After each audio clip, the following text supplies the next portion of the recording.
नमस्कार। हम मिथिलेश राय आई पुनः फेर से एक बेर अपने सबक बीच स्वरचित कविता लऽ कऽ उपस्थित छी। कविताक शीर्षक अछि हम रही नहीं रही।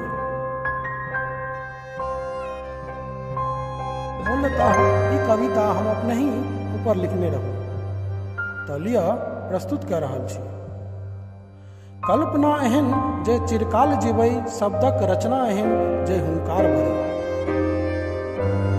कल्पना एहन जे चिरकाल जीवै, शब्दक रचना एहन जे हुंकार भरे। जा धरि जीवी ता धरि, जा धरि जीवी ता धरि हमर एहने मधुर व्यवहार रहे। सकल जगत में सदिखन ओहिना शब्द रचनाक हमर गुणगान रहे। मृत्यु अटल सत्य थिक, मृत्यु अटल सत्य थिक, सदिखन ई आभास रहे। गीत कविता गजल सँ भरल हमर भंडार रहे। मृत्यु अटल सत्य थिक, सदिखन ई आभास रहे। गीत कविता गजल सँ भरल हमर भंडार रहे।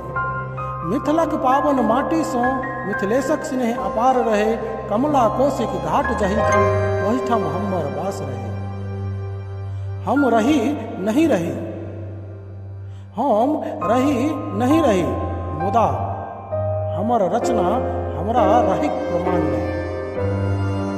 कल्पना एहन जे चिरकाल जीवै, शब्दक रचना ओहन जे हुंकार भरे।